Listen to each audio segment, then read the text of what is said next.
নাঙ্গলকোটে Isra Islamic science and research academy Al হিকমাহর শুভ উদ্বোধন।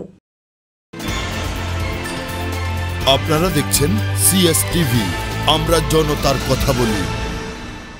কুমিল্লার নাঙ্গলকোটের রায়কোটে Isra Islamic science and research academy Al হিকমাহর শুভ উদ্বোধন উপলক্ষে তাফসিরুল কুরআন মাহফিল বুধবার মাহিনী বাঙ্গোরডা সড়ক সংলগ্ন ইসরা একাডেমি প্রাঙ্গণে অনুষ্ঠিত হয়েছে।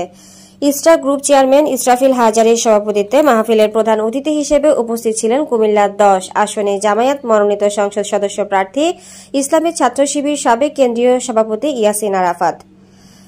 মাহফিলের প্রধান মুফাসসির ছিলেন মাওলানা কারি আব্দুল্লাহ আল আমিন। বিশেষ মুফাসসির ছিলেন মাওলানা জাফর আহমেদ মজুমদার, মাওলানা আব্দুল কাইয়ুম মজুমদার।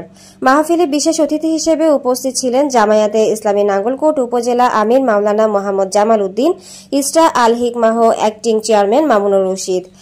মাহফিল সঞ্চালনা করেন মাওলানা আফজাল হোসেন মিয়াজি ও ইসরা আল হিকমাহ ভারপ্রাপ্ত অধ্যক্ষ মাহফুজ আজিম। মাহফিলে উপস্থিত ছিলেন ইসরা আল হিকমাহ কো ফাউন্ডার মাওলানা নজির আহমেদ হাজারী, মাওলানা জহিরুল ইসলাম মজুমদার শরীফী, মনসুর আলম মানিক, সাইফুল ইসলাম, এরশাদুল্লাহ সোহেল, মাসুম বিল্লাহ, শরীফ উল্লাহ ভুঁইয়া, ফরহাদ হোসেন, নাজমুল মোল্লা প্রমুখ। এই মাহফিলের মাধ্যমে আনুষ্ঠানিকভাবে ইসরা আল হিকমাহের শুভ উদ্বোধন হয়। শিক্ষা প্রতিষ্ঠানটি জাতীয় শিক্ষানীতির পাশাপাশি নিজস্ব সিলেবাস ইসলামিক শিক্ষা মডার্ন সায়েন্স করে নতুন বাংলাদেশ বিনির্মাণে কাজ করার প্রত্যয় ঘোষণা করেন। আমরা আল্লাহর দরবারে লাখো কোটি শুকর আদায় করছি যে আজকে আমরা তাফসীরে কোরআন মাহফিলের পাশাপাশি আমাদের এই এলাকার সন্তানদেরকে আগামীর প্রজন্মকে গড়ে তোলার জন্য একটি দ্বীনি প্রতিষ্ঠানের উদ্বোধনী অনুষ্ঠানে হাজির হতে পেরেছি। এই জন্য আল্লাহর দরবারে শুকরিয়া আদায় করছি, আলহামদুলিল্লাহ। এই ধরনের প্রতিষ্ঠান আমাদের বেশি বেশি করে প্রয়োজন। আজকে যদি আমরা তাকায় দেখি, আজকে আমাদের সন্তানরা শিক্ষিত হয় কিন্তু আমাদের পিতামাতাকে ভরণ পোষণ দিতে পারে না, তাদেরকে বৃদ্ধাশ্রমে রেখে আসে। আজকে যে সন্তান সবচেয়ে বেশি শিক্ষিত সেই সন্তান সবার আগে তার বাবা মাকে ত্যাগ করে, ঠিক কিনা? আজকে যে সন্তান সবচেয়ে বেশি শিক্ষিত হয় সেই সন্তান এলাকার মুরব্বির সাথে সবচেয়ে বেশি বেয়াদবি করে, ঠিক কিনা? তার মূল কারণ হচ্ছে দ্বীনি শিক্ষা অর্জন না করে জাগতিক শিক্ষাকে প্রাধান্য দেওয়ার কারণে আজকে গোটা জাতি তার সন্তান নিয়ে, তার সন্তানদেরকে নিয়ে টেনশনে থাকে। প্রিয় ভাইরা আমার, এই ধরনের প্রতিষ্ঠান যত বৃদ্ধি পাবে, এই ধরনের প্রতিষ্ঠানে আমরা আমাদের সন্তানকে যত বেশি শিক্ষা দান করতে পারবো, অন্তত আমার এই সন্তান দ্বীনি শিক্ষায় শিক্ষিত হয়ে বৃদ্ধ অবস্থা আমাকে ত্যাগ করবে না, আমাকে ভরণ পোষণ বাদ দিয়ে নিজের আখেরে গোছাবে না, আমাকে বৃদ্ধাশ্রমে রেখে আসবে না, আমার ইন্তেকালের পরে কবরের পাশে গিয়ে সূরা ফাতিহা পাঠ করতে পারবে, ঠিক কিনা? আমরা বিগত সময়ে লক্ষ্য করেছি, বিগত 16টি বছরে এদেশের ধর্ম নিরপেক্ষ ব্যবস্থা কায়েম করার জন্য এদেশের শিক্ষা ব্যবস্থা থেকে ধর্মীয় শিক্ষাকে উচ্ছেদ করা হয়েছে। নবীর গল্প, সাহাবাদের গল্প, মক্কা মদিনার গল্প বাদ দিয়ে হিন্দুত্ববাদী রামবান কিংবা তাদের গৌমাতার শিক্ষা ব্যবস্থা বিগত 16টি বছর আমাদের শিক্ষা ব্যবস্থায় ঢুকানো হয়েছে, ঠিক কিনা? এই অবস্থায় এই ধরনের প্রতিষ্ঠানগুলো আমাদের সমাজ সংস্কৃতি তাজিব তামাদ্দুন রক্ষায় গুরুত্বপূর্ণ ভূমিকা পালন। আমি এই এলাকার আরো যে গুরুত্বপূর্ণ প্রতিষ্ঠানগুলো রয়েছে আমাদের সন্তানদেরকে সেই সকল প্রতিষ্ঠানে আমরা শিক্ষাদানের জন্য পাঠাবো। আমার মামা তিনি রাজশাহীতে ওনার আলহারা কিডস হেভেন নতুন করে প্রতিষ্ঠান চালু করেছেন। এই ধরনের প্রতিষ্ঠান আগামীর নাগরিক গঠন করার ক্ষেত্রে, আগামীর প্রজন্ম তৈরি করার ক্ষেত্রে, আগামীর আল্লাহমুখী সন্তান তৈরি করার ক্ষেত্রে গুরুত্বপূর্ণ ভূমিকা পালন করছে। সম্মানিত ভাই এবং বন্ধুগণ, আজকের তাফসীরুল কুরআন মাহফিল থেকে আমি একটি বিষয় আহ্বান জানিয়ে বক্তব্য শেষ করতে চাই। যে সমাজ ব্যবস্থাপনার মধ্যে দিয়ে আমরা বড় হচ্ছি, এই সমাজে মানুষ শিক্ষিত হচ্ছে কিন্তু মানবতা মনুষ্যত্ব সেখানে বলে দেওয়া হচ্ছে। এই সমাজে অট্টালিকা হচ্ছে, ব্যবসা বাণিজ্য বাজারে সমৃদ্ধ হচ্ছে, কিন্তু মানুষের মাঝে নৈতিক শিক্ষা, নৈতিক চরিত্র, আল্লাহমুখী হওয়া, রাসূলমুখী হওয়া থেকে মানুষ দিন দিন দূরে সরে যাচ্ছে। এই সমাজে হাজির সংখ্যা বাড়ছে, কিন্তু তার ঘরে প্রদানশীল কন্যা সন্তান পাচ্ছে না। এই সমাজে মসজিদে মসজিদে মুসল্লির সংখ্যা বাড়ছে, কিন্তু সমাজের মানুষের সাথে ইন্নামাল মুমিনুনা ইখওয়াতুন, মুসলমানরা পরস্পর ভাই ভাই, তার ভিত্তিতে সামাজিক বন্ধনের মাধ্যমে সমাজের পরিবেশে বসবাস করে বন্ধনকে ঐক্যবদ্ধ করা, মুসলিম উম্মার শক্তিকে উজ্জীবিত করার জায়গা থেকে দিন দিন দুর্বল হয়ে যাচ্ছে। এই জায়গায় ইসলামী সমাজ বিনির্মাণের বিকল্প আর কিছু হতে পারে না। আজকে আমাদের সমাজ ব্যবস্থায় বিগত 16টি বছর আপনারা লক্ষ্য করেছেন, জুলুম, নির্যাতন, নিপীড়নের পথ মারিয়ে আমরা একটি নতুন পরিবেশ পেয়েছি।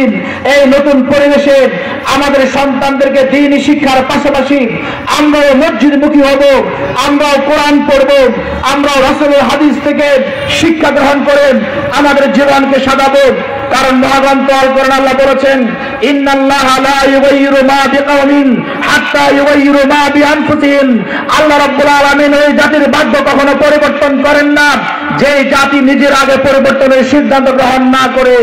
আসুন আমরা সকলে আল্লাহমুখী হওয়ার মাধ্যমে, মসজিদমুখী হওয়ার মাধ্যমে আমাদের ব্যক্তি, আমাদের পরিবার, আমাদের সমাজকে ইসলামের আলোয়, কোরআনের আলোয় আলোকিত করার মাধ্যমে আমরা একটু নতুন সমাজ গড়ে তুলি।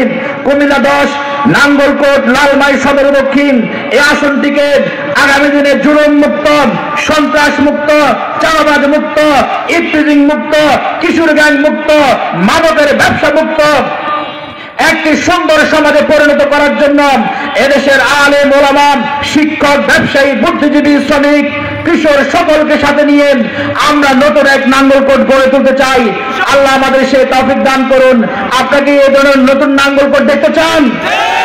আল্লাহ আমাদের কবুল করুন। আমার জন্য ব্যক্তিগতভাবে দোয়া আছে, বিশেষ করে সম্মানিত প্রধান মুফাসসির এই নাঙ্গলকোটে তিনি একটু আগে বলছিলেন থানা হিসেবে তিনি নাঙ্গলকোটে বেশি সময় দেন, যেহেতু মাওলানা জাফর আহমদ ওনার সাথে একটা গভীর আত্মিক সম্পর্ক জড়িত আছেন। এই জন্য আমি আমার অন্তঃস্থল থেকে সম্মানিত মুফাসসিরে কোরআন, যিনি প্রখ্যাত মুফাসসিরে কোরআন, ঢাকা আলিয়াতে আমরা একসাথে একই ক্যাম্পাসে, একই হলে, একই রুমে থাকার সুযোগ হয়েছিল। এই জন্য সম্মানিত মুফাসসিরে কোরআনকে আমার অন্তঃস্থল থেকে নাঙ্গলকোটবাসীর পক্ষ থেকে ধন্যবাদ এবং মোবারকবাদ জানিয়ে সম্মানিত উপস্থিতি, আপনারা জানেন সেই ছোটবেলা থেকে আমরা এই এলাকাতে অনেকগুলো সামাজিক কর্মকাণ্ডের সাথে জড়িত আছি। অনেক চড়াই উতরাই পেরিয়ে গরিবের ঘরে জন্ম নিয়েছিলাম বলে নিজের লেখাপড়া চালাইতে অনেক কষ্ট হইতো। মাস শেষে শিক্ষকের বেতন, স্কুলের বেতন আদায় করতে কষ্ট হতো। তখন থেকে আল্লাহর কাছে একটা চাওয়া ছিল যে আল্লাহ একদিন মানুষের মতো মানুষ করবেন, মানুষের আমাকে এমন ভাবে স্বাবলম্বী করবেন যেন আমি মানুষের পাশে দাঁড়াতে পারি, সমাজের জন্য কিছু করতে পারি। আর সেই সুবাদে ছাত্র জীবন থেকেই সমাজ এবং শিক্ষার জন্য কাজ করে যাচ্ছি। সেই 1998 সালে SDF এর মাধ্যমে আমরা নাঙ্গলকোটে এক দারুণ আলোড়ন সৃষ্টি করেছিলাম। শিক্ষা, সমাজের সেবা এবং খেলাধুলা, ক্রীড়াঙ্গন সহ ইসলামিক সাংস্কৃতিক অঙ্গনে আমাদের অনেক স্বীকার্য অবদান ছিল, আপনারা জানেন। এরপর প্রবাসে চলে যাই। প্রবাসে যাওয়ার পরে প্রবাস থেকে এসে 2017 সাল থেকে RDF নামে আরেকটি সংগঠন গঠন করি। সেটার মাধ্যমে আমরা শিক্ষার মান উন্নয়নের জন্য, গরিব মেধাবীদের পাশে দাঁড়ানোর জন্য আমরা অনবরত কাজ করে যাচ্ছি।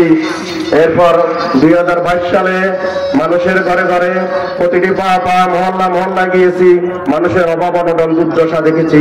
যেমনটা নিজ জীবনে আমি দেখে এসেছি, একটা মাকে, একটা বাবাকে তার সন্তানের ফর্ম ফিল আপ, স্কুলের রেজিস্ট্রেশন ফি, বেতন মিলানোর জন্য কতটুকু হিমশিম খেতে হয়। আমি আমার এলাকায় ঘুরে ঘুরে দেখেছি, প্রতিটি ঘরে ঘরে গিয়েছি, কত কষ্ট, অভাব অনটন নিয়ে থেকেও মানুষ মেধাবী গরিব ছাত্রদেরকে পড়াশোনা করাচ্ছে। এগুলো আসলে আমাদের হৃদয়ে নাড়াবে। আমি চাই এই সমাজের পাশে থাকার জন্য, সমাজের মানুষের জন্য কিছু করার জন্য। আমাদের এলাকায় অনেকগুলা শিক্ষা প্রতিষ্ঠান আছে নাঙ্গলকোটে। আমি দেখেছি অনেকগুলা শিক্ষা প্রতিষ্ঠান এমনও আছে এক জায়গায় ভর্তি হতে গেলে বলে এখানে পড়াশোনা তেমন একটা হয় না, অন্য জায়গায় যান। অন্য জায়গায় বলে যে আমাদের এখানেও তেমন একটা পড়াশোনা হয় না, অন্য জায়গায় যান। সবগুলা যে খারাপ তা না, ভালো শিক্ষা প্রতিষ্ঠানও আমাদের নাঙ্গলকোটে আছে। এরই মাঝে আমরা চাই আমরা ভালো একটি উন্নত মানের শিক্ষা প্রতিষ্ঠান নাঙ্গলকোটবাসীর জন্য করার জন্য, যেখানে প্রচলিত শিক্ষা ব্যবস্থার সাথে ধর্মীয় শিক্ষা ব্যবস্থা থাকবে, যে শিক্ষা ব্যবস্থা ইহকালীন এবং পরকালীন মুক্তির ব্যবস্থা থাকবে, যে শিক্ষা ব্যবস্থায় একজন ছাত্র এখান থেকে পাস করে ডাক্তার, ইঞ্জিনিয়ার, উকিল, অ্যাডভোকেট, ব্যারিস্টার হতে পারবে, যে এখান থেকে পাস করে সমাজকে নেতৃত্ব দিবে, দেশকে নেতৃত্ব দিবে। যে শিক্ষা ব্যবস্থা আমরা করব ইনশাল্লাহ আধুনিক শিক্ষা ব্যবস্থা করব। এই জন্য আমরা আপনাদের কাছে কোনো অর্থনৈতিক সহযোগিতা চাবো না, আমরা আপনাদের কাছে আপনাদের আন্তরিকতা, ভালোবাসা এবং সহযোগিতা চাবো। সবাই ছাত্রছাত্রী দিয়ে আমাদেরকে সহযোগিতা করবেন ইনশাল্লাহ।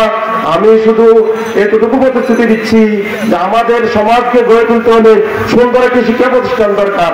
আর আমরা যখন শহরে পড়াশোনা করতাম আমরা দেখতাম মায়েরা, গার্ডিয়ানরা ছেলে সন্তানদেরকে স্কুলে দিয়ে স্কুলের মাঠে অপেক্ষা করতেন, তাদেরকে মানুষ করার পিছনে সবকিছু ব্যয় করতেন। তারা শুধু চিন্তা করতেন তার সন্তানের ভবিষ্যৎ ভালো হলে আমার ভবিষ্যৎ ভালো হবে। আর আমরা এখন আছি যারা আমাদের বর্তমান সমাজে সবাই শুধু বিল্ডিং, জমি, বাড়ি, গাড়ি নিয়ে ব্যস্ত আছি। আমি মনে করি এলাকাতে এমন একটি প্রতিষ্ঠান হওয়া দরকার যেখানে ধর্মীয় শিক্ষা, প্রচলিত শিক্ষার পাশাপাশি আধুনিক শিক্ষার পাশাপাশি ধর্মীয় শিক্ষা থাকবে। আমরা এখানে হ্যাফজের ব্যবস্থা করব, নুরানির ব্যবস্থা করব, আমাদের এখানে কোরআনের তরজমা সহ শেখানো হবে ইনশাআল্লাহ। আপনারা আমাদের জন্য দোয়া করবেন, আমাদের পাশে থাকবেন।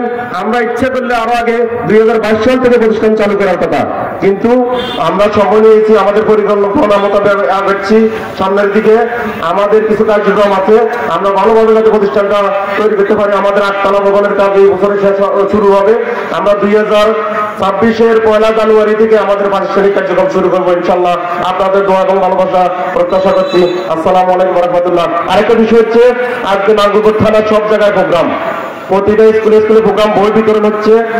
আর বছরের প্রথম দিন, এই জন্য উপস্থিতি কম আসলে, তো আমাদের জন্য দোয়া করবেন। আগামীতে ইনশাল্লাহ আমরা হুজুরকে বলে দিয়েছি আমাদেরকে রাতের মাহফিল দিতে হবে। মানুষের একটা ট্রেডিশন হয়ে গেছে মাহফিল বলতে রাতের বেলা বোঝে, তো এই জন্য আমরা হুজুরকে বলছি আমাদেরকে আগামীতে ইনশাল্লাহ এই সময়ে প্রতি বছর আমাদেরকে রাতের বেলা মাহফিল দিবেন। আসসালামু আলাইকুম। আপনারা দেখছেন CS টিভি, আমরা জনতার কথা বলি।